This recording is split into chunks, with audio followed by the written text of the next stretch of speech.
Sir ನಮಸ್ಕಾರ. ನಮಸ್ಕಾರ sir ನಿಮ್ಮ ಮಾತು ಪ್ರಾರಂಭ ಮಾಡೋದಕ್ಕಿಂತ ಮುಂಚೆ ಸರ್ ತಮ್ಮ ಕಿರು ಪರಿಚಯ ಸರ್.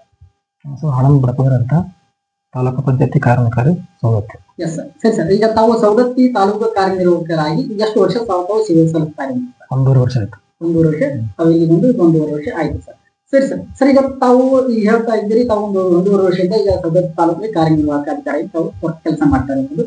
ಸರ್, ಟೋಟಲ್ ಆಗಿ ನಾವು ಡೆವಲಪ್ಮೆಂಟ್ ವಿಷಯಕ್ಕೆ ಬಂದ್ರೆ ಸರ್, ತಾವು ಬಂದ ಮೇಲೆ ಯಾವುದೇ ರೀತಿಯ ಚುನಾಯಿತ ಪ್ರತಿನಿಧಿಗಳು ಕೂಡ ಇಲ್ಲ, ಬರಬಿಟ್ಟ ಮುಂಚೆ ಅವರು ಇಲ್ಲ, ಬಂದ ಮೇಲೆ ಅವರು ಇಲ್ಲ ಸರ್.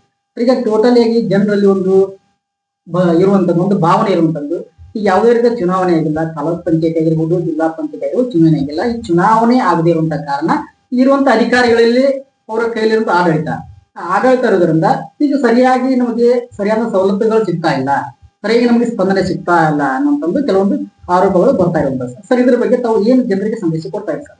ಆಕ್ಚುಲಿ ತಾಲೂಕಾ ಪಂಚಾಯತಿ ಕಮಿಟಿ ಅಂತ ಎಲ್ಲ ಒಪ್ಕೋತೀವಿ, ಬಟ್ ನಮ್ದು ಇರೋದು ಗ್ರಾಮ ಮಟ್ಟದಲ್ಲಿ ಕೆಲಸ. ನಮ್ಮ ಇಲಾಖೆದು ಗ್ರಾಮ ಪಂಚಾಯತಿಲಿ ಕಮಿಟಿ ಇತ್ತು. ಈ ಕಳೆದ ತಿಂಗಳ ಅವರ ಅವಧಿ ಮುಗಿತೀಗ ನಾವು ಗ್ರಾಮೀಣ ಜನತೆಗೆ ಮುಖ್ಯವಾಗಿ ಮೊದಲೇ ಆದ್ಯತೆ ಕೊಡೋದು ಕುಡಿಯುವ ನೀರು, ಸ್ವಚ್ಛತೆ ಮತ್ತು ಉದ್ಯೋಗ. ಈಗಾಗಲೇ ನಾವು ಕಳೆದ 1 ವರ್ಷದಿಂದ ಗ್ರಾಮ ಪಂಚಾಯತಿ ವ್ಯಾಪ್ತಿಯಲ್ಲಿ ನಮ್ಮ ತಾಲೂಕಿನಲ್ಲಿ ಮಾನ್ಯ CO ನಿರ್ದೇಶನ ಪ್ರಕಾರ ಮೇರೆಗೆ ಎಲ್ಲಾ ಗ್ರಾಮಗಳಲ್ಲಿ ದುಡಿಯೋ ಕೈಗಳಿಗೆ ಕೆಲಸ ಕೊಟ್ಟಿದ್ದೀವಿ. ಉದ್ಯೋಗ ಖಾತ್ರಿಯಲ್ಲಿ ಎಷ್ಟು ಡಿಮಾಂಡ್ ಬಂದರೂ ಕೂಡ ಡಿಮಾಂಡ್ ತಕ್ಕಂಗೆ ಕೂಲಿ ಕೊಟ್ಟು ಕೆಲಸ ಮಾಡಿದ್ದೀವಿ.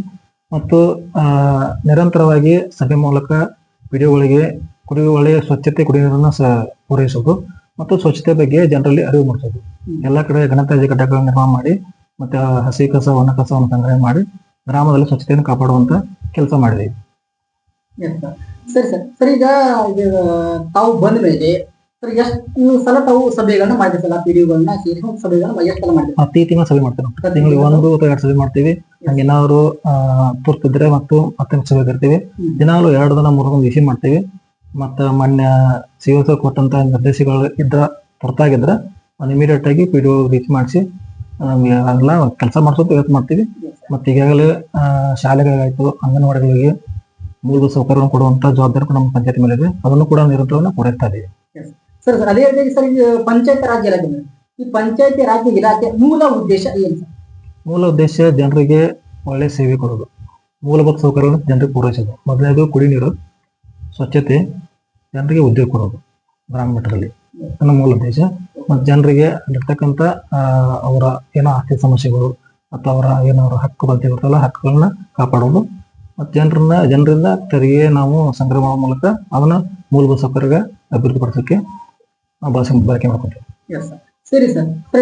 ಅದೇ ರೀತಿ ಸವದತ್ತಿ ತಾಲೂಕು ಆಗಿರ್ಬೋದು, ಯರಗಟ್ಟಿ ತಾಲೂಕು ಆಗಿರ್ಬೋದು ಸರ್, 2 ತಾಲೂಕಿಗೆ ತಾವು ಕಾರ್ಯನಿರ್ವಹಿಸ್ತಾ ಇರ್ಬೋದು ಸರ್. 2 ತಾಲೂಕುಗಳಿಗೆ ಸರ್ ಮೂಲ ಸೌಕರ್ಯಗಳ ವ್ಯವಸ್ಥೆ ಯಾವ ತರ ಇದೆ ಸರ್? ಈಗ ನಾವು ಮೊದಲನೇದಾಗಿ ಕುಡಿಯುವ ನೀರನ್ನ JJM ಮೂಲಕ ಪ್ರತಿ ಮನೆಗೂ ಶುದ್ಧ ಕುಡಿಯುವ ನೀರು ಪೂರೈಕೆ ಮಾಡ್ತಾ ಇದ್ದೀವಿ. ಮತ್ತು ಸ್ವಚ್ಛತೆಗೆ ಬಂದ್ರೆ ಗ್ರಾಮದಲ್ಲಿ ಪ್ರತಿಯೊಂದು ಗ್ರಾಮದಲ್ಲಿ ನಾವು ಘನತ್ಯಾಜ್ಯ ಘಟಕ ಕಟ್ಟೋ ಜೊತೆಗೆ ಅಲ್ಲಿ ನಮ್ಮ ಸ್ವಚ್ಛತಾ ವಾಹಿನಿ ವೆಹಿಕಲ್ ಕೂಡ ಇದೆ. ಅದನ್ನ ನಾವು ಆ ವೆಹಿಕಲ್ ಮೂಲಕ ಕಸವನ್ನು ಸಂಗ್ರಹ ಮಾಡಿ ಗ್ರಾಮ ಸ್ವಚ್ಛತೆ ಕಾಪಾಡುವಂತ ವ್ಯವಸ್ಥೆ ಮಾಡ್ತಾ ಇದೀವಿ. ಮತ್ತೆ ಕುಡಿಯುವ ನೀರು ಜೊತೆಗೇನೆ ನಮ್ಮ ಗ್ರಾಮದಲ್ಲಿ ಎಲ್ಲ ಘಟ ಸ್ವಚ್ಛತೆ ಮಾಡೋದು, ಗ್ರಾಮ ನೈರ್ಮಲ್ಯ ಕಾಪಾಡುವಂತ ವ್ಯವಸ್ಥೆ ಮಾಡ್ತೀವಿ. ನಿರಂತರವಾಗಿ ಅಲ್ಲಿ ಗ್ರಾಮ ಮಟ್ಟದಲ್ಲಿ ಸಾಮರಸ್ಯ ಮಾಡೋ ಮೂಲಕ ಜನರ ಅರ್ಜಿಗಳನ್ನ ಅಹವಾಲುಗಳನ್ನ ಸ್ವೀಕಾರ ಮಾಡಿ ಅವನ್ನ ಗ್ರಾಮ ಪಂಚಾಯತ್ ಮಟ್ಟದಲ್ಲಿ ಪರಿಹರಿಸಕ ಪ್ರಯತ್ನ ಮಾಡ್ತಾ ಇದ್ದೀವಿ. ಸರ್, ಈಗ ತಾವು ಬಂದ 1.5 ವರ್ಷಗಳಲ್ಲಿ ಈಗ ಗ್ರಾಮ ಮಟ್ಟದಲ್ಲಿ ಮೀರಿ ತಮ್ಮ ಹತ್ರ ಕೆಲವೊಂದು ಸಾರ್ವಜನಿಕರು ಬಂದಿರಬಹುದು ಸರ್. ಅಂತ ವಿಶೇಷವಾಗಿರುವಂತಹ ಒಂದು ಪ್ರಕರಣಗಳು ತಮ್ಮಲ್ಲಿ ಬಂದಿರಬಹುದಾ ಸರ್? ಕೆಲವೊಂದು ಬಂದಿರ್ತವೆ. ನಾವು ಅಂತ ಪ್ರಕರಣಗಳಿಗೆ ಅಲ್ಲಿ ಸ್ಪಾಟ್ ವಿಸಿಟ್ ಮಾಡಿ ಅಲ್ಲಿ ಆ 2 ಪಕ್ಷದವ್ರನ್ನ, 2 ಪಾರ್ಟಿ ಅಂದ್ರೆ 2 ಎದುರುದಾರನ ಮತ್ತು ದೂರದಾರನ ನಾವು ಅವ್ರ ಸಮಕ್ಷಮದಲ್ಲಿ ಅಂತ ದೂರನ್ನ ಪರಿಶೀಲನೆ ಮಾಡಿ ಅಲ್ಲಿ ನ್ಯಾಯ ಕೊಡುವಂತ ವ್ಯವಸ್ಥೆ ಮಾಡಿದ್ವಿ. ಸರಿ ಸರ್.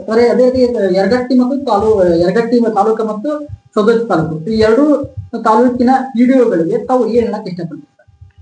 ನಾವು ಈಗಾಗಲೇ ನಿರಂತರವಾಗಿ PDOಗಳಿಗೆ ಗ್ರಾಮದ ಅಭಿವೃದ್ಧಿಗೆ ಹೆಚ್ಚಿನ ಒತ್ತು ಕೊಡುವಂತ ಹೇಳ್ತಾ ಇರ್ತೀವಿ.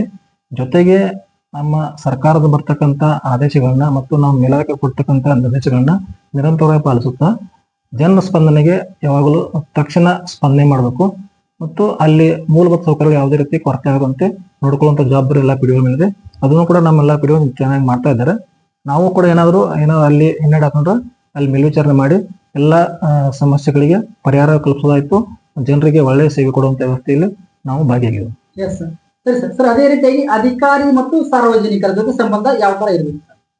ನಾವು ಈಗ ಸರ್ಕಾರ ಜಾರಿ ಮಾಡ್ತಕ್ಕಂತ ಎಲ್ಲ ಒಂದು ಯೋಜನೆಗಳನ್ನ ನಾವು ಜನರಿಗೆ ತಲುಪಿಸೋದು ನಮ್ಮ ಕರ್ತವ್ಯ. Yes, ಸೊ ಅದಕ್ಕೆ ಈಗ ಫಾರ್ ಎಕ್ಸಾಂಪಲ್ ನಾವು ಸ್ವಚ್ಛತೆ ಏನಾಗುತ್ತೆ ಅಂದ್ರೆ ಸ್ವಚ್ಛತೆ ಬಗ್ಗೆ ನಾವು ಜನರಿಗೆ ಸ್ವಚ್ಛತೆ ಕೊಡುವಂತ ವ್ಯವಸ್ಥೆ ಒಳಗ ಜನರ ಸ್ಪಂದನೆ ಕೂಡ ನಾವು ನಿರೀಕ್ಷೆ ಮಾಡ್ತೀವಿ. Yes, sir. ಜನರು ಕೂಡ ನಾವು ಮಾಡ್ತಕ್ಕಂತ ಕೆಲಸಕ್ಕೆ ಒಳ್ಳೆ ಸ್ಪಂದನೆ ಕೊಟ್ರೆ ನಾವು ಜನರಿಗೆ ಒಳ್ಳೆ ಸರ್ವಿಸ್ ಅನ್ನ ಕೊಡ್ಲಿಕ್ಕೆ ನಮ್ಗೆ ಅನುಕೂಲ ಆಗುತ್ತೆ.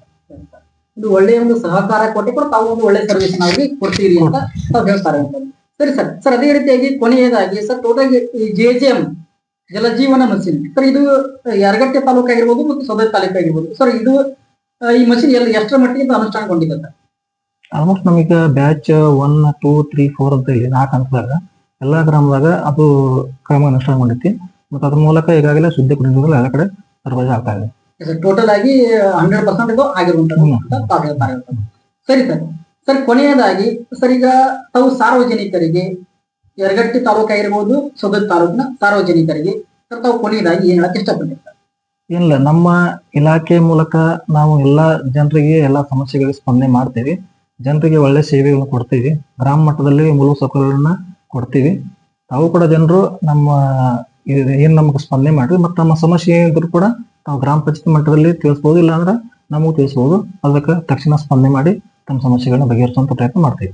ಸರಿ ಸರ್. ಇಲ್ಲಿವರೆಗೂ ತಮ್ಮ ಅಮೂಲ್ಯವಾದ ಸಮಯವನ್ನು ನಮ್ಮ ಜೊತೆ ಹಂಚಿಕೊಂಡದಕ್ಕೆ ತಮಗೆ ಧನ್ಯವಾದಗಳು. ನಮಸ್ಕಾರ. Thank you.